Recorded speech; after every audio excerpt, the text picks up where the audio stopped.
Reading from the Srimad Bhagavatam, Canto 3, Chapter 5, chapter entitled Viduras Talks with Maitreya. Text number 40. Tathayasmin bhavaisha jiva. Tathayasmin bhavaisha jiva. Tapatrayena bihatana shara. Tapatrayena bihatana shara.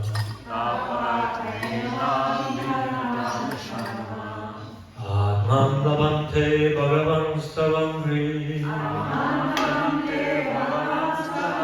Atman labante bhagavan stavangri.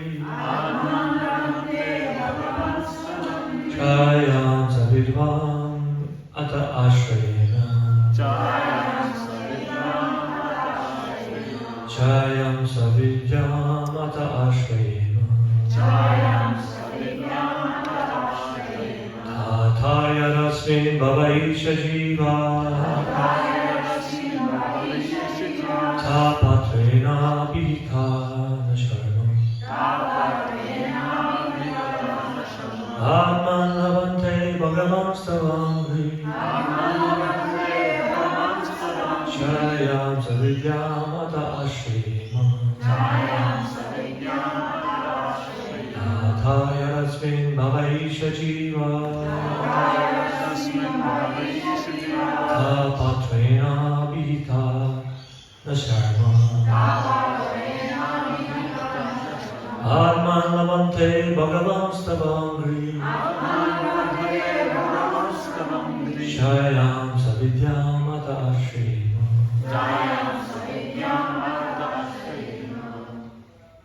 Dhataha, O Father, yat, because, asmin, in this, bhave, material world, Isha, O Lord, Jiva, the living entities, Tapa, miseries, Trayena, by the three, Abhihata, always embarrassed, Na, never, Sharma, in happiness, Atman, self, Labhante, do gain, Bhagavan, O personality of Godhead, Tava, your, Angrichayam, shade of your feet, Savidyam, full of knowledge, Ataha, obtain, Ashrayema, shelter.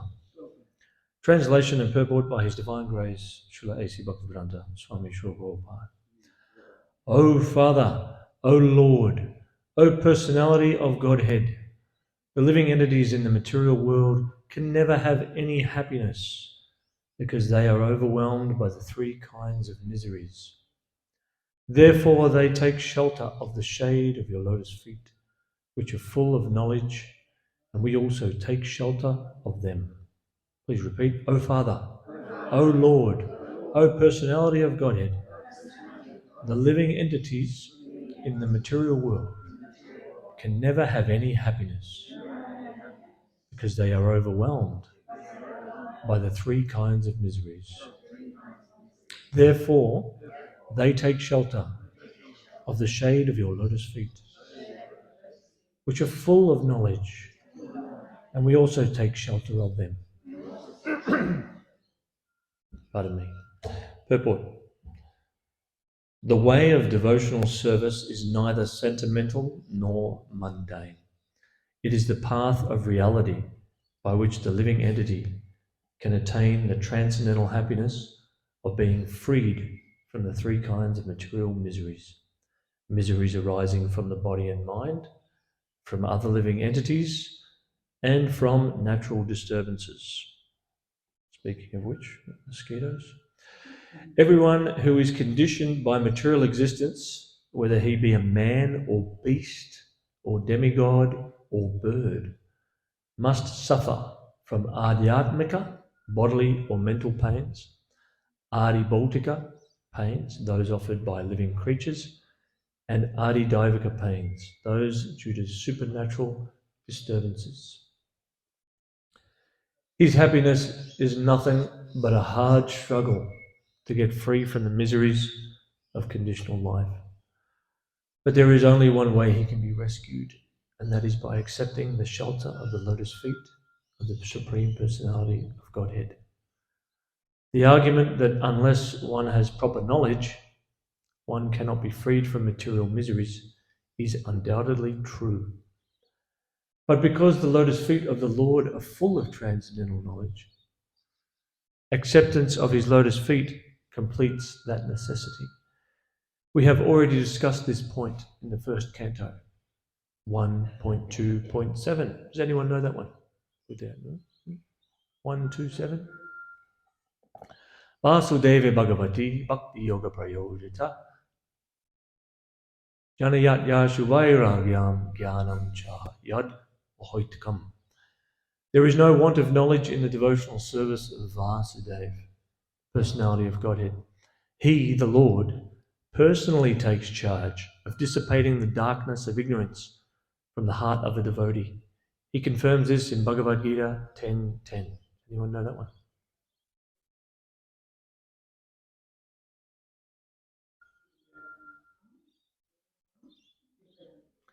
Very nice.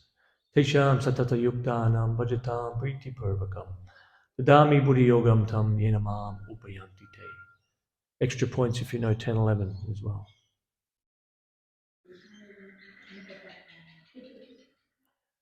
Empiric philosophical speculation cannot give one relief from the threefold miseries of material existence. Simply to endeavour for knowledge without devoting oneself to the Lord is a waste of valuable time.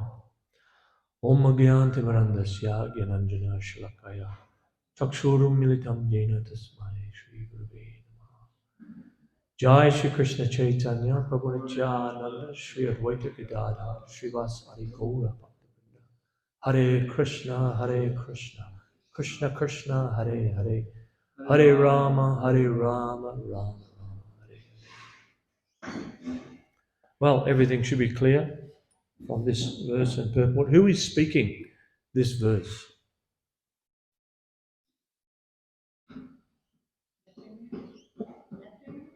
Maitreya is speaking what someone else has spoken. Who is the person that Maitreya? Oh, Vidura's there. Anybody? No, it's the demigods, apparently. We don't know which demigods, but Vidura has asked Sage Maitreya some questions, or he's prompted him to speak, and he's beginning to talk about creation, etc. The next chapter is very much about how the material world is manifest. The verse before this one, which was yesterday, I'll just reread. The demigods said, O Lord, your lotus feet are like an umbrella for the surrendered souls, protecting them from the miseries of material existence. All the sages under that shelter throw off all material miseries. We therefore offer our respectful obeisances under your lotus feet. And again today, O Father, O Lord, O personality of Godhead, the living entities in the material world can never have any happiness because they are overwhelmed by the three kinds of miseries. Therefore they take shelter of the shade of your lotus feet, which are full of knowledge, and we also take shelter of them. So, the material world is full of miseries. Threefold. So just in case one isn't enough, we're folded up 3 times. Very hard to overcome. Very hard to avoid. In fact, unavoidable, I think is the correct English. Unavoidable. No matter how hard you try, and we do try, we cannot avoid the 3 kinds of miseries in our pursuit for happiness. The 3 kinds of miseries are defined as, anyone remember the Sanskrit? Very good. Adhyatmic, adibhautic, and adidaivic. So we have the other living entities like our mosquito friends and other jivas, including human beings, that can cause us some trouble. Just when you think everything's going okay, someone comes to point out one of your faults or mess with you a little bit. And then we have the divas, the demigods, and the supernatural disturbances of too much heat, too much cold. I think New Zealand is experiencing a bit of adidaivic klesha today, recently. Typhoons, hurricanes, tidal waves, earthquakes, volcanoes, bushfires. Anything else? Floods. Yeah. And then our own, if that's not enough, then we have our own wonderful body and mind. So when there's nothing else to worry about, because it's not flooding or too hot or too cold, we're left with our own mind and our own body. And I can tell you, as the body gets older, it starts to hurt a little bit more and more and more if we don't take care of it. And then we have our own mind, which endlessly wants to enjoy, wants to experience different pleasures through the senses, and has endless demands. It's like my dear children, my 2 sons, they have endless demands. And yes, our mind is just like that. So what are we to do? Because we don't want these miseries. We don't want any reverses in our pursuit of happiness. Check, check, check, check. We don't want any reverses in our pursuit for happiness, and yet they come. So what are we to do? What are we being told to do here?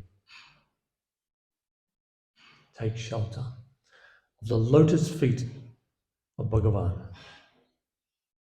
In the word for word we have abhihata. Does anyone remember what that means? Abhihata. Always embarrassed. Doesn't appear in the translation, but in the word for word, it's an embarrassing situation that we're finding ourselves in. And we are regularly frustrated and regularly embarrassed if we are not taking shelter of the lotus feet of Bhagavan. And how do we do that? How do we take shelter of the lotus feet of Krishna? Chant, yeah, very nice. Simple, very simple. Chant Hare Krishna. And we do that because we're taking shelter of the lotus feet of the spiritual master. And the spiritual master says, chant Hare Krishna.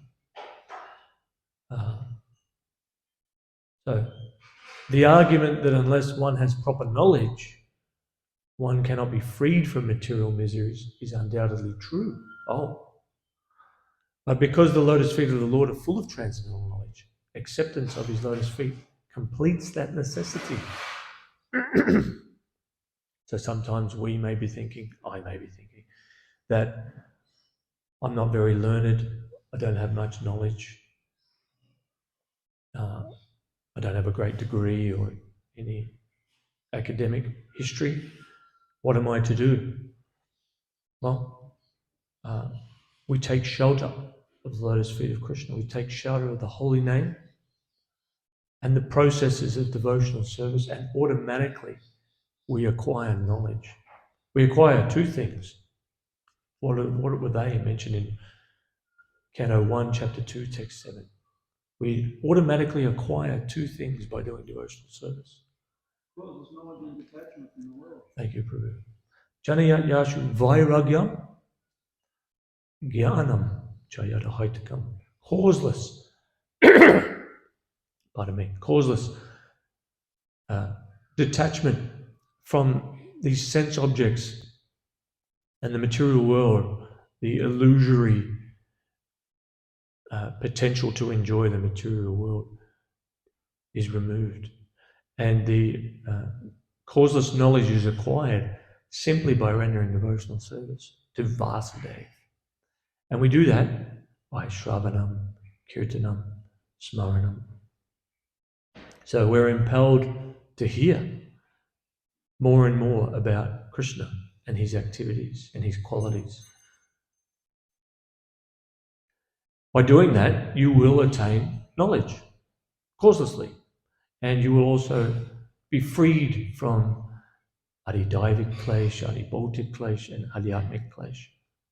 So if you're having trouble with your mind, you're having trouble with your body, you know what to do. You engage in the process of devotional service, and those things will go away. And I'm sure you've experienced that already. How exactly does this causeless knowledge come about? Well, we're given a clue here. Bhagavad Gita 10.10, which is one of the Chatushlokis from the Bhagavad Gita. I'd like to encourage people to memorize verses from the Shastra, especially the Bhagavad Gita. And the Chatusloki is a very, very good one to begin to memorize. So extra points for anyone who can quote 10.8 for me off the top of their head. Please.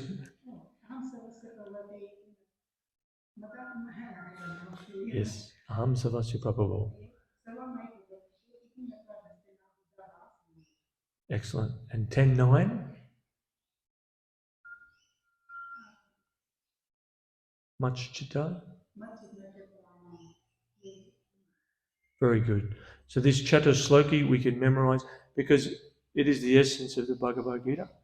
In fact, 10.8 is called the Parivasa Sutra of the Gita, or the essential verse which explains the whole thing, which expands into the forms, the Chatusloki. And in that Chatusloki we're told Krishna states that he's the cause of everything, the source of everything. And then he says, those people who know that, what they do, Ashita Magata Prana. So they engage in his devotional service. And how does he reciprocate with that? We're told in 10.10. Tesham satatayuktanam. Dadami buddhi yogam tam. I give them knowledge within their heart, how they can come to me. And then he explains how he does that. Tesham evanukam partam. He destroys the darkness of ignorance with the torchlight of knowledge. So it is a great science that we're practicing. It is not something sentimental. The way of devotional service is neither sentimental nor mundane. Sometimes we're accused, or devotees are accused of being sentimentalists, and at worst maybe speculators.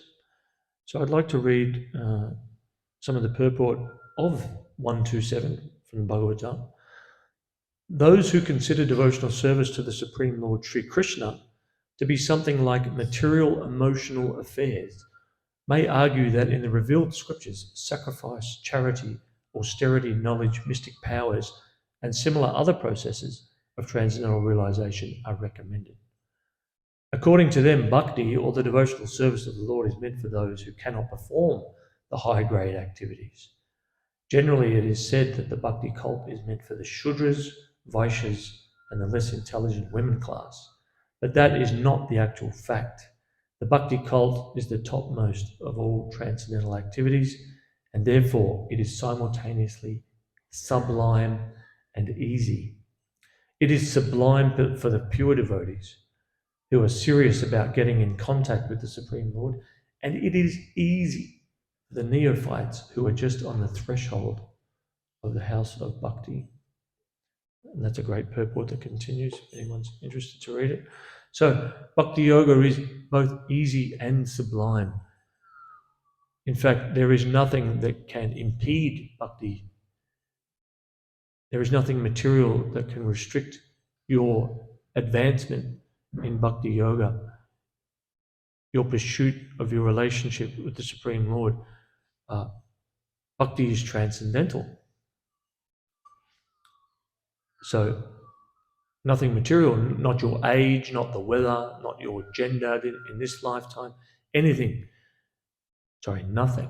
can restrict you if you want to approach the Supreme Lord.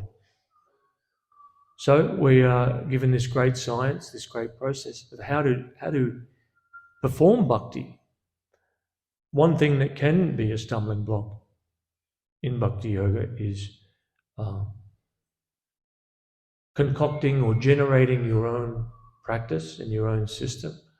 You may take a little bit from column A, a little bit from column B, and put it in a pot, mix it up, come up with your own brand of sadhana, or your own brand of bhakti. But it's very clearly given to us by the grace of Srila Prabhupada and previous acharyas. Hearing and chanting, 16 rounds of the Maha Mantra, if you can. Prabhupada recommended 2 hours a day of hearing the Shastra or reading. Coming to Bhagavatam class is certainly good for that, so thank you for coming.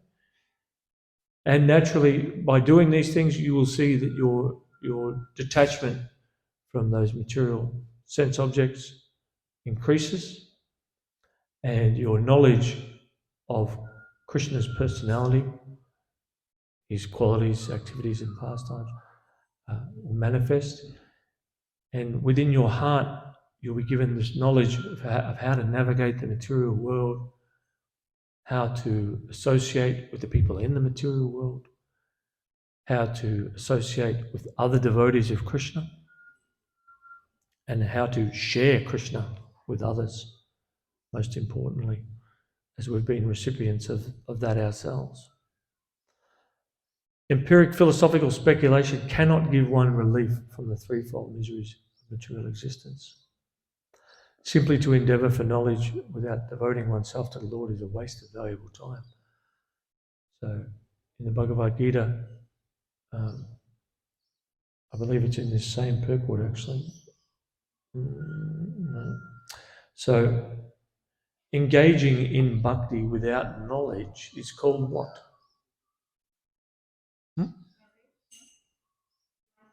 Blind faith. Yeah.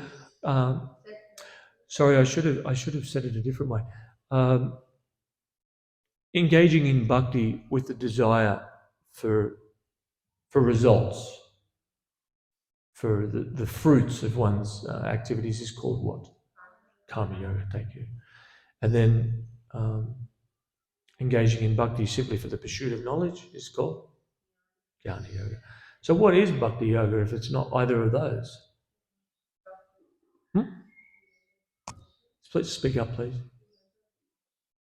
Yes, bhakti is the yoga of devotion. If it's I'm about to give it away.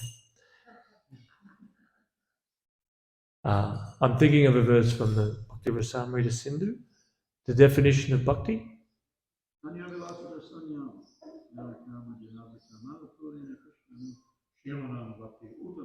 Thank you. Anyabhilashita shunyam jnana kama janavritam anukuyena krishna nushivanam. So, bhakti is devoid of both of those things. Devoid of what? Jnana and karma. Yeah.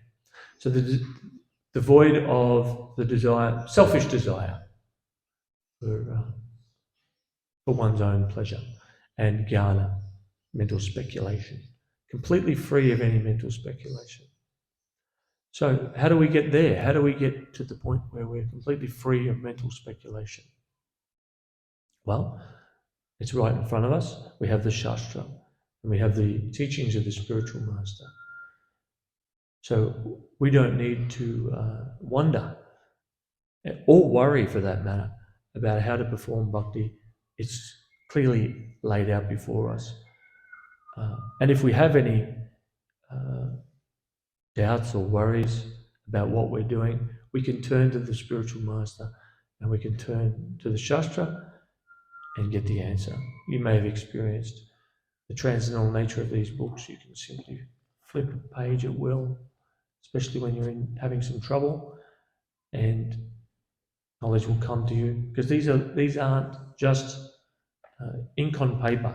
This is Krishna himself. So as we approach Krishna, the more we approach Krishna, he approaches us accordingly, and he reciprocates with us accordingly. So the more we want to be detached from the material world and attached to him, he will make all of that happen. He will clear a pristine path for us to approach him. And it may seem like we have some setbacks or we have some obstacles on the way, but these are all organized by the Supreme Lord as well, in mixture with some of our previous activities, karma, results, in order for us to become more and more detached from the material world and simply attached to his service. Yes. So I'd like to encourage all of you to hear and chant more about Krishna and receive causeless knowledge and detachment, and rapidly advance in your pursuit of Krishna consciousness. So I'd like to open up for some questions or comments on anything we've spoken about. Krishna Rupa.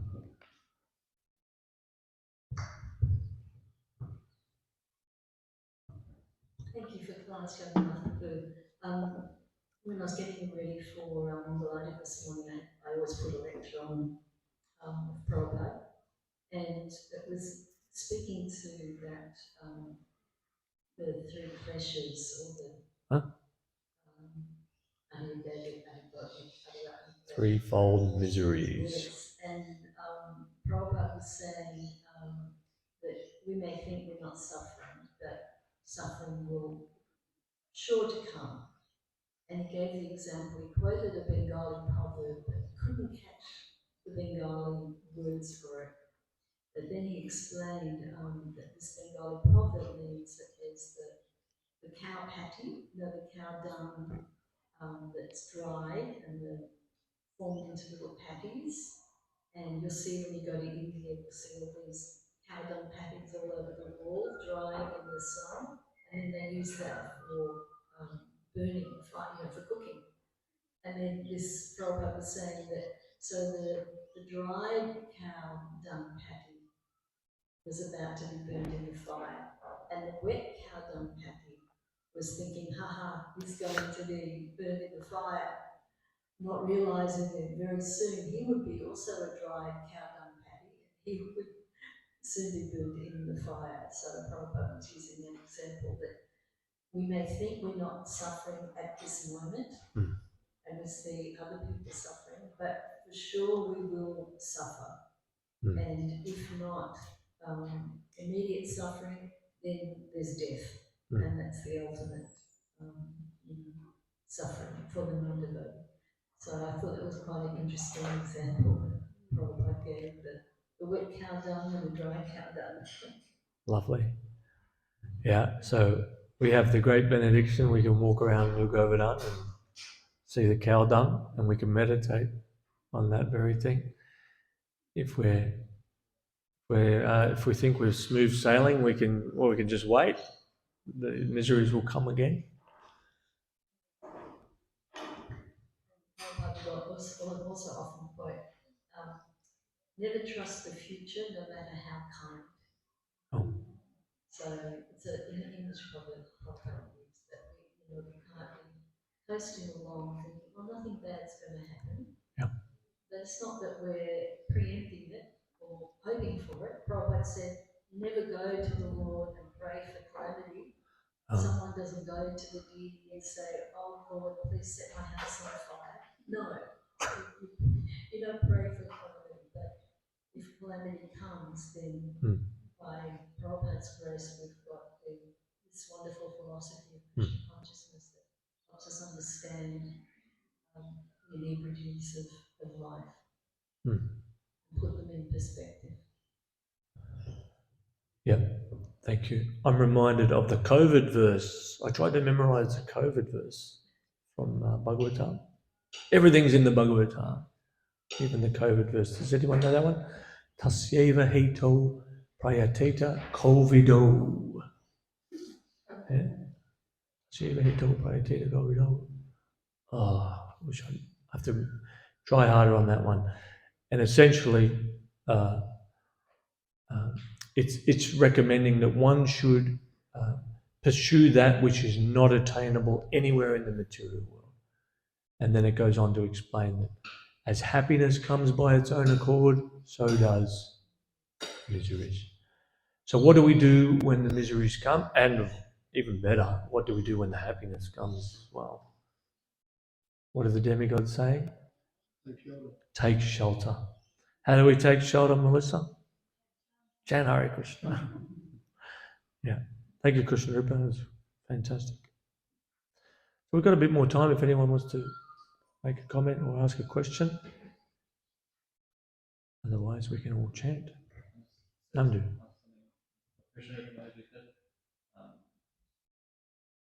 You said we shouldn't pray for calamity. Does that mean in the beginning stages, or because they hear Kunti, I was waiting for that. An exception. Yes, the exception to that rule. I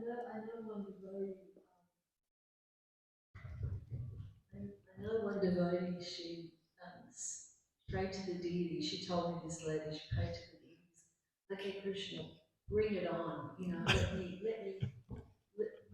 me get the full force, so I'll get purified very rapidly. Very shortly after that, she had a horrific car accident in India. Horrific. I mean, almost lost her life. Her husband almost lost his life. Months and months of surgeries, and still not fully recovered. But she said that she was Yeah, be careful what you wish. foolishly. So we're not on the level of Kunti. that's for sure. Yeah, be careful what you wish for. And that is very profound because we're wanting happiness. So be careful where you wish for your happiness as well. Let's find it. Here we go. Alalana Prabhu. Just might be worth mentioning that there was a very distinct reason why Kunti Devi prayed for his recent coming again, because Krishna would come again and again to rescue them and save them from those calamitous situations. So that was she preferred that Kunti Devi to a happy, carefree life without Krishna, because whenever there was some calamity, and there was untold of those, then time and again Krishna would come and give her and her sons, the Pandavas, his association. So she preferred that situation. Wanted her house set on fire again and again and again. Sons poison, Poison cake. whole empire taken from them illegally. Banished to the forest for 40 years, 1 year incognito.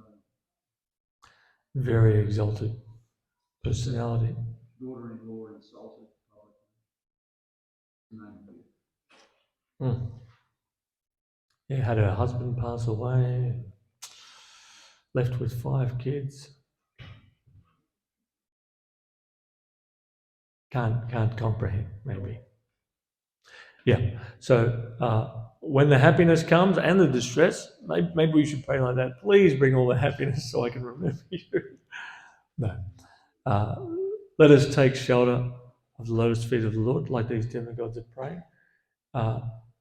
And how wonderful it is to hear the prayers of the devotees, because we can imbibe their mood and we can pray in a similar way. In fact, we're advised to quote the great prayers listed in the Bhagavatam to the deities, authorized prayers. So the more you read, you'll find a prayer that's just right for you in your current situation, or you'll remember your previous situations.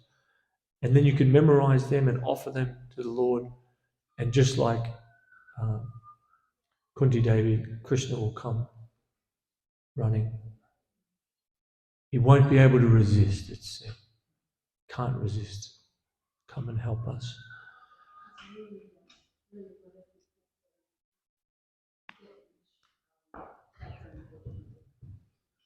It's a wonderful purport in the Gita, and I forget which chapter, that in this purport, Prabhupada says that the devotee, when he's suffering, he's thinking, oh my dear Lord, I deserve so much worse, and minimize my suffering.